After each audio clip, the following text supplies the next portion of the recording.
भारत के महामहिम राष्ट्रपति जी द्वारा सुप्रीम कोर्ट से 14 सवाल पूछे गए थे। 20 नवंबर 2025 को सुप्रीम कोर्ट ने राष्ट्रपति की सलाह के लिए जो भेजे गए 14 प्रश्न थे उस पर अपनी विस्तृत राय दे दी है। तो चलिए इस पूरे घटनाक्रम को मैं बिल्कुल शुरू से आपको समझाने का प्रयास करूंगा और इसमें 1 से 2 सेशन और होंगे आपके। इस सेशन से मैं शुरुआत कर रहा हूं इस पूरे टॉपिक की। ये अपने आप में एक बड़ा टॉपिक है और इस टॉपिक को आपको इत्मीनान से समझना है क्योंकि ये भारतीय राज्य व्यवस्था का विषय वस्तु है और इससे बहुत डेप्थ में आके आप चीजों को समझेंगे। ठीक है, आप सभी को पता है, पहले तो इसके बैकग्राउंड पे हमें जाना होगा कि एक्चुअल में वो 14 सवाल कौन थे और फिर उन 14 सवालों का सुप्रीम कोर्ट ने किस तरीके से निर्णय दिया है। इससे आपको केंद्र राष्ट्र संबंध स्पष्ट हो पाएंगे और राज्यपाल और राष्ट्रपति, जो राज्यपाल का मुद्दा है, क्योंकि ये पूरा का पूरा मामला जुड़ा हुआ है राज्यपाल से, तो आज के सेशन में मैं मामले की पृष्ठभूमि पे जाऊंगा और पृष्ठभूमि में जाकर के आपको स्पष्ट करूंगा कि एक्चुअल में पूरा मामला क्या है। जब तक आप इसको नहीं समझेंगे, और इससे कई सारे आर्टिकल जुड़े हुए हैं। ठीक है, तो चलिए, महामहिम के सर्वोच्च अदालत से 14 सवाल जो थे, उन 14 सवालों में अब सुप्रीम कोर्ट ने चूंकि अपनी राय दे दी है। आर्टिकल 143 के तहत आपको पता है राष्ट्रपति के पास ये पावर है कि वो सर्वोच्च न्यायालय से, सर्वोच्च अदालत से, सुप्रीम कोर्ट से परामर्श ले सकते हैं। आर्टिकल 143, आप सभी को इंडियन कॉन्स्टिट्यूशन का वेयर एक्ट अपने पास रखना है और 143 आर्टिकल जो है ओपन कर लेना है। ठीक है, मैं चाहता हूं कि आप सभी लोग उस आर्टिकल को हूबहू पढ़ें और जितने बच्चे मेरे साथ जो फाउंडेशन बैच में जुड़े हुए हैं, है ना, जो डिटेल फाउंडेशन बैच है, मास्टर कोर्स में जुड़े हुए हैं या पॉलिटी की क्लास में जुड़े हैं, तो आप वहां पे भी देख सकते हैं मैंने राष्ट्रपति का पूरा चैप्टर पे ये टॉपिक पढ़ाया है आपका। तो आर्टिकल 143 क्या कहता है, एक बार वेयर एक्ट ओपन कर लीजिए सारे लोग, जितने भी बच्चे हैं मेरी क्लास में वेयर एक्ट भी लेकर आप बैठिए। वेयर एक्ट में है उच्चतम न्यायालय से परामर्श करने की राष्ट्रपति की शक्ति। देखो ये टॉपिक अब डेप्थ में एक तरीके से समझिए कि पॉलिटी को मैं आपके अपडेट करा रहा हूं। ये मान लीजिए चूंकि करंट का टॉपिक है तो इससे बहुत सारे आर्टिकल्स आपके निकल के आएंगे।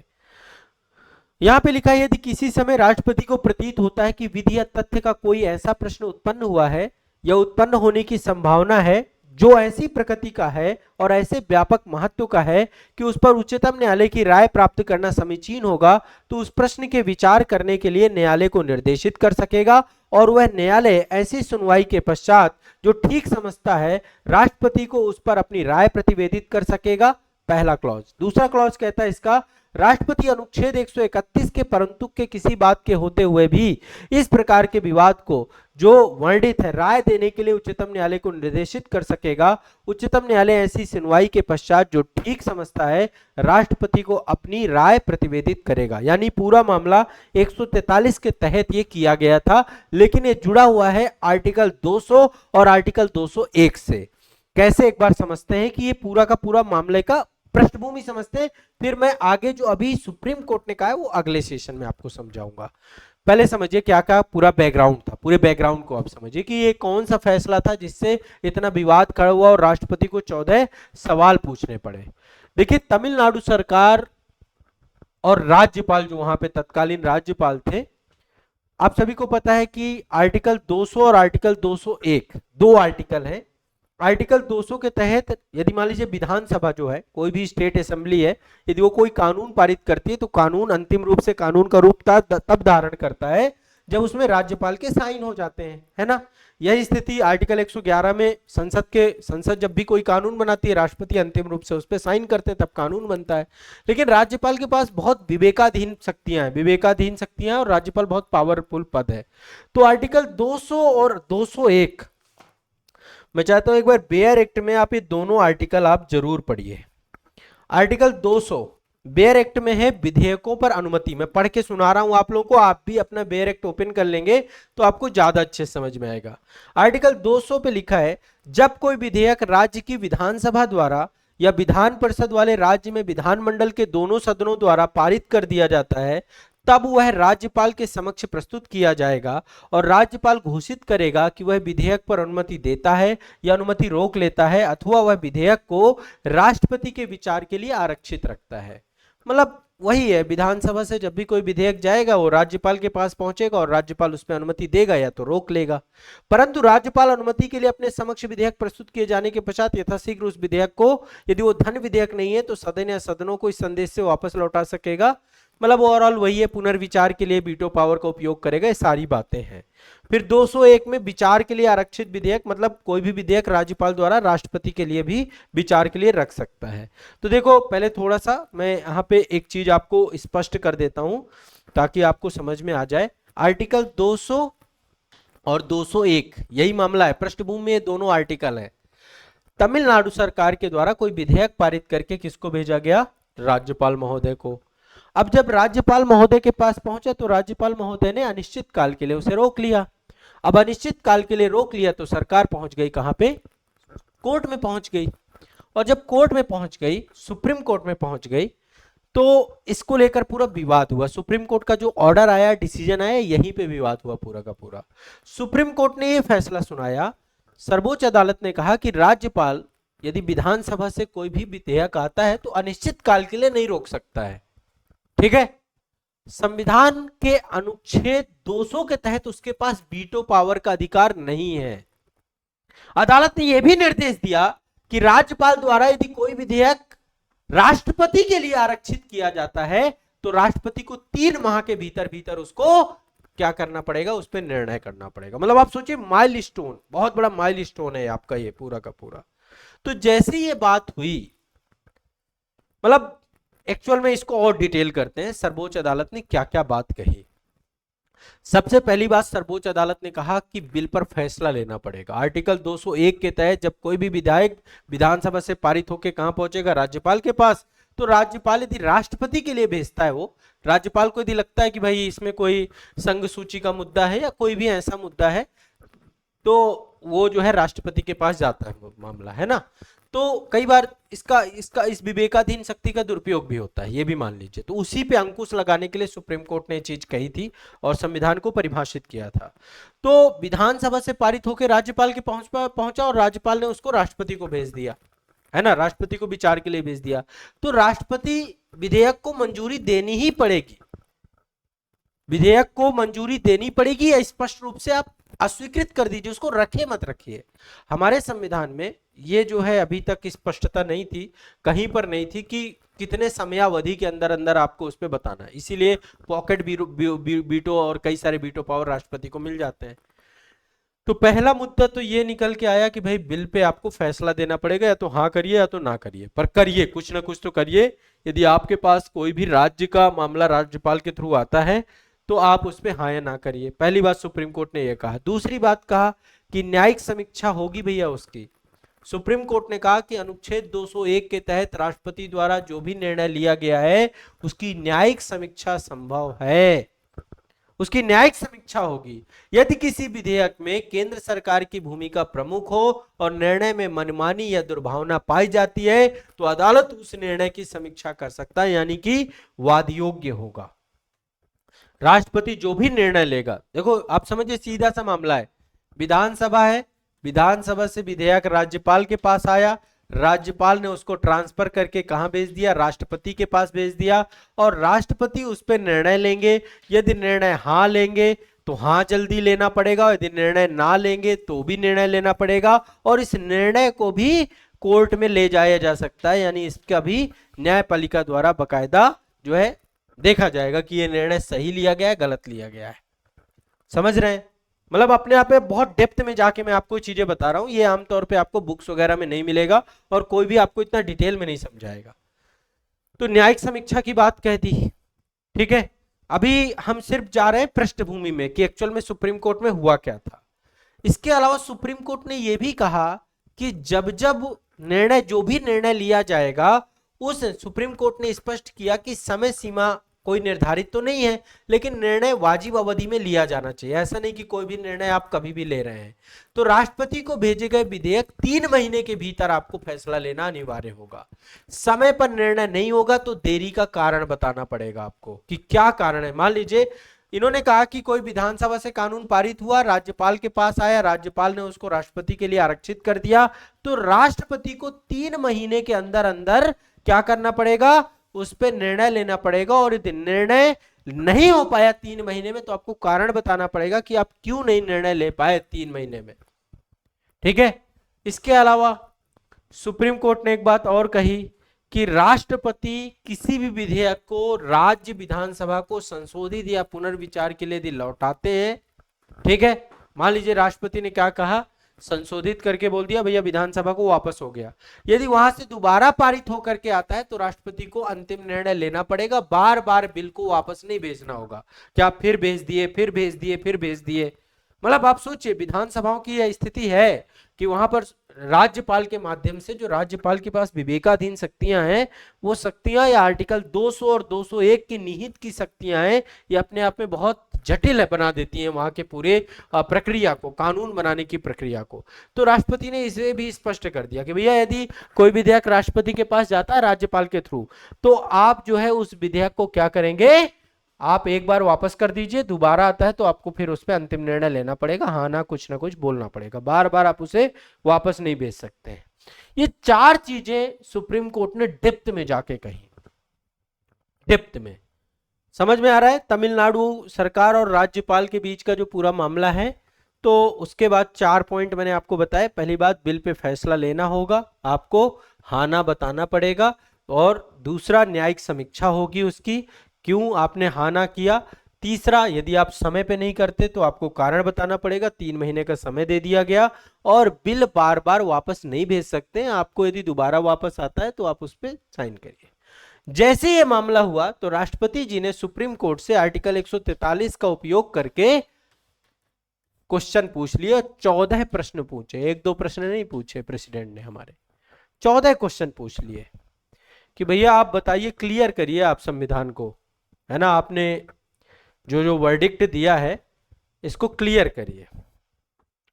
पहला क्वेश्चन था, देखो क्वेश्चन मैं आपको बताता हूं, बाद में जो अगला सेशन होगा उसमें क्या रिप्लाई किया सुप्रीम कोर्ट ने वो भी मैं आपको बताऊंगा।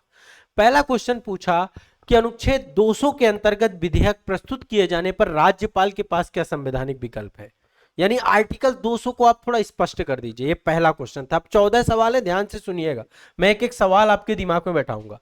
तो पहला सवाल है कि भैया आर्टिकल 200 के अंतर्गत राज्यपाल के पास क्या क्या विकल्प है।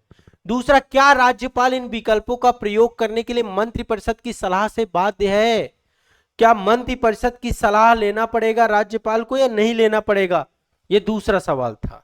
यानी पहले जितने भी हैं सब अभी राज्यपाल के संदर्भ में। पहला कि विधान परिषद, विधानसभा से कोई विधेयक पहुंचा राज्यपाल के पास, उसके पास संवैधानिक विकल्प क्या है, क्या मंत्रिपरिषद की सलाह लेगा कि नहीं लेगा वो। दूसरा, क्या अनुच्छेद 200 के अंतर्गत राज्यपाल के विवेक का प्रयोग की न्यायिक समीक्षा होगी, यानी राज्यपाल जो विवेकाधीन शक्तियां हैं क्या उस पर भी न्यायालय क्वेश्चन मार्क कर सकता है, न्यायालय में न्यायिक समीक्षा हो सकती है। तीसरा क्वेश्चन। चौथा क्वेश्चन, क्या अनुच्छेद 361 अनुच्छेद 200 के तहत राज्यपाल के कार्यों की न्यायिक जांच पर पूर्ण प्रतिबंध लगाता है। आर्टिकल 361 आप लोगों को जरूर पढ़ना चाहिए। आर्टिकल 361 में बहुत सारी जो है, मैं एक बार ओपन कर लेता हूं ताकि मैं स्पष्टता आपको बता दूं, बहुत सारी उन्मुक्तियां दी गई हैं आर्टिकल 361 पे। अब देखो संविधान को बहुत डाइवर्सिफाइड तरीके से पढ़ना होता है और मैंने इसीलिए पॉलिटी बहुत अच्छे तरीके से पढ़ाई है। आर्टिकल 361 पे लिखा हुआ है राष्ट्रपति और राज्यपालों और राज्य प्रमुखों का संरक्षण। यहां पे साफ साफ लिखा हुआ है, क्या लिखा हुआ है, पहली लाइन, राष्ट्रपति अथवा राज्य का राज्यपाल राज्य प्रमुख अपने पद की शक्तियों का प्रयोग कर्तव्यों के पालन में उन शक्तियों का प्रयोग कर्तव्यों का पालन करते हुए अपने द्वारा किए गए किसी तात्पर्य किसी कार्य के लिए न्यायालय के लिए उत्तरदायी नहीं होगा। तो क्या भैया अब आप जो बोल रहे हैं क्या न्यायालय के लिए उत्तरदायी हो जाएगा?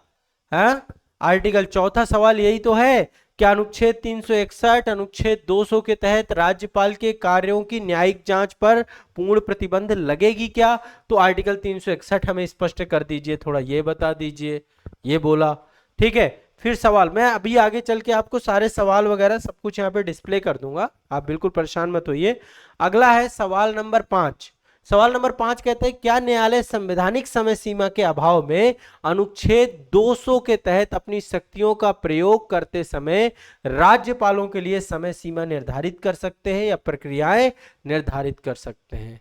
मतलब समझ रहे हैं कि जो न्यायालय है संवैधानिक समय सीमा के अभाव में, मतलब आप आर्टिकल 200 के तहत शक्तियों के प्रयोग करते समय राज्यपाल की जो समय सीमा है उसको निर्धारित कर सकते हैं या नहीं कर सकते हैं।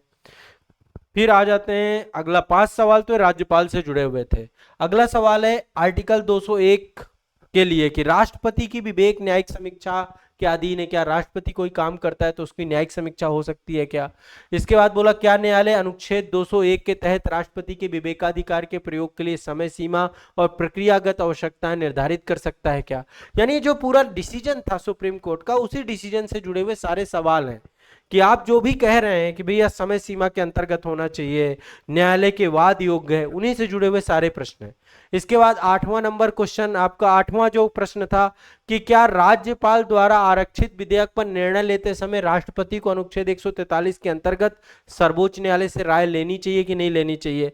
फिर 9वां सवाल था कि क्या 200 और 201 के तहत राज्यपाल और राष्ट्रपति द्वारा लिए गए निर्णय किसी कानून आधिकारिक रूप से लागू होने से पहले न्यायोचित है या नहीं है, उनको न्यायपालिका में ले जाना कितना उचित होगा।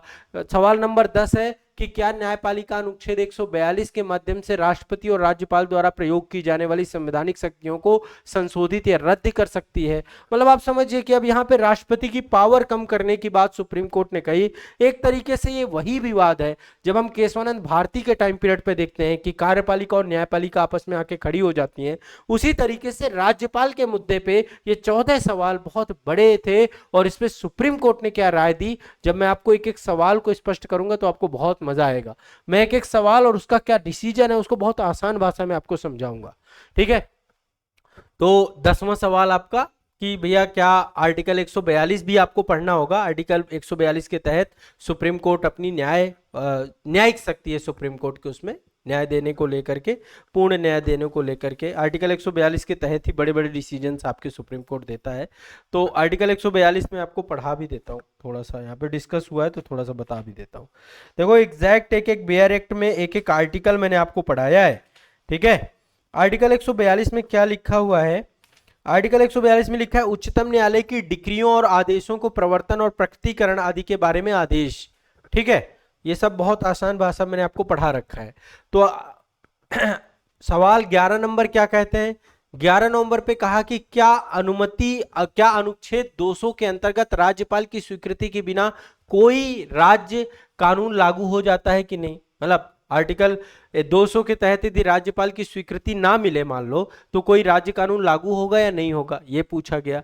12वां सवाल में पूछा गया क्या सर्वोच्च न्यायालय किसी पीठ को पहले यह निर्धारित करना होगा कि किसी मामले में पर्याप्त संवैधानिक व्याख्या शामिल है या फिर उसे अनुच्छेद 145(3) के तहत 5 न्यायाधीशों की संविधान पीठ को भेजना पड़ेगा। तो आर्टिकल 12वां सवाल आपका ये कहता है।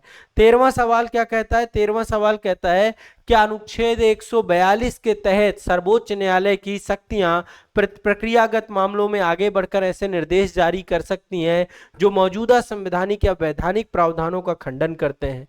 एक क्वेश्चन ये था और एक क्वेश्चन जो अंतिम क्वेश्चन था, क्या संविधान सर्वोच्च न्यायालय को अनुच्छेद 131 के अंतर्गत मुकदमों के अलावा किसी अन्य मामले संघ और राज्य सरकारों के बीच विवादों को सुलझाने की अनुमति देता है। क्या ऐसा तो है कि केंद्र राज्य संबंधों में सुप्रीम कोर्ट प्रवेश कर जाएगा। तो ऐसे करके 14 सवाल महामहिम राष्ट्रपति के द्वारा यहां पूछे गए, सुप्रीम कोर्ट से पूछे गए अनुच्छेद 143 का उपयोग करके।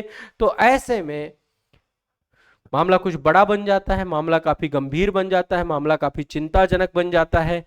तो अब इसमें सुप्रीम कोर्ट ने क्या कहा है मैं आने वाले सेशन में आपको विस्तार से बताऊंगा, ठीक है। ये अपने आप में एक बहुत विस्तृत विषय वस्तु है, बहुत डिटेल विषय वस्तु है, आप सभी को बहुत समग्रता से इसको समझना चाहिए। वही प्रयास मेरा अब यहाँ पे होने वाला है आप सभी के लिए। आप लोग बहुत निश्चिंत होकर के चीजों को समझिएगा, बिल्कुल घबराना नहीं है, मस्त होकर के पूरे के पूरी चीजें मैं आपको बताऊंगा। 14 सवाल में क्या क्या सुप्रीम कोर्ट ने कहा, एक एक बात हम समझने का प्रयास करेंगे। आपसे मेरा अनुग्रह है, मैं कुछ आर्टिकल लिखवा रहा हूं, ये आर्टिकल पढ़िएगा। एक तो आर्टिकल 131 पढ़िएगा, लिख लीजिए। अनुच्छेद 131 कहां पढ़ेंगे, बेयर एक्ट में। देखो किताब मत छोड़ो, बेयर एक्ट मत छोड़ो, किताब अपने साथ रखो, बैसाखी मत बनो। जितनी बातें बताता जाऊं खुद पढ़िएगा, बाकी जब अगला सेशन होगा उसमें बहुत अच्छे से समझा दूंगा। आर्टिकल 131 पढ़ लेना, आर्टिकल 142 पढ़ लेना, आर्टिकल 143 पढ़ लेना, आर्टिकल 145 पढ़ लेना, ठीक है, आर्टिकल 361 पढ़ लेना, आर्टिकल 200 पढ़ लेना, आर्टिकल 201 पढ़ लेना, ये सारे आर्टिकल पढ़ लेना, ठीक है।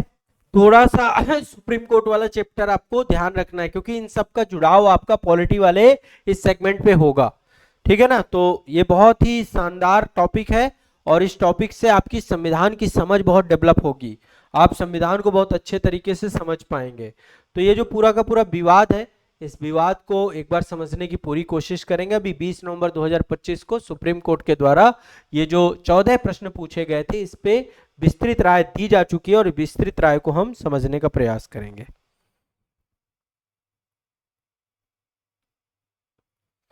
ठीक है, क्लियर है, स्पष्ट है, कोई दिक्कत तो नहीं है। आराम से चीजों को पढ़ना है, समझना है, ठीक है। तो चीजें कुछ समझ में आई हुई होंगी आपको। मैंने 14 के 14 सवाल वर्बली आपको बता दिए हैं आसान भाषा में, आप सभी एक बार देख भी सकते हैं सवालों के बारे में। बहुत सारे आप गूगल में सर्च करेंगे तो मिल जाएंगे आपके 14 सवाल कौन कौन से पूछे थे, और अब इसमें से क्या उत्तर आया है।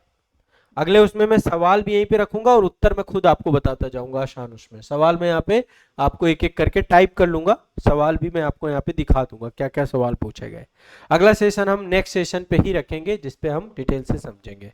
तो ये इस पे मैं 2-3 क्लासेस लूंगा, ताकि पॉलिटी की आपकी गंभीर समझ बनती जाए। और जो बच्चे यूपीएससी, स्टेट पीसीएस एग्जाम, इन सब की तैयारी, सिविल सर्विसेज एग्जाम की तैयारी कर रहे हैं, या कुछ बच्चे लॉ की तैयारी करते हैं, लीगल सेगमेंट पे तैयारी करते हैं, तो लॉ के लिए भी आप सभी हमारे साथ डिटेल से पढ़ सकते हैं पॉलिटी। और हमारा एक चैनल है आज़ाद लॉ एकेडमी, वहाँ पर जो है आपको पॉलिटी की क्लासेस चल भी रही हैं प्रॉपर। और जो सिविल सर्विसेज वाले, मतलब पॉलिटी हमने बहुत डेप्थ में, मैंने एक एक बेयर एक्ट के साथ पढ़ाया है ना, और अदिति मैम के द्वारा भी आपको पढ़ाया गया। पॉलिटी ऐसा हमने पढ़ा दिया कि आपका एक सिंगल क्वेश्चन गलत नहीं होगा, ठीक है। पॉलिटी इतनी आसान तरीके से आपको पढ़ाई गई है। ये जितने भी 395 अनुच्छेद हैं, एक एक अनुच्छेद और सुप्रीम कोर्ट के केस लॉ के साथ साथ हमने सारा कुछ आपको पढ़ाया है, ठीक है। तो आप सभी लोग हमारे साथ जुड़ सकते हैं, पढ़ सकते हैं। फाउंडेशन कोर्स में भी आपको सारा कंटेंट मिलेगा, सिंगल सब्जेक्ट भी इसके अवेलेबल है। आप जैसा जुड़ना चाहें आप जुड़ सकते हैं, ठीक है। चलिए मिलते हैं अगली क्लास में, अपना ध्यान रखिए, मस्त रहिए, पढ़ते रहिए।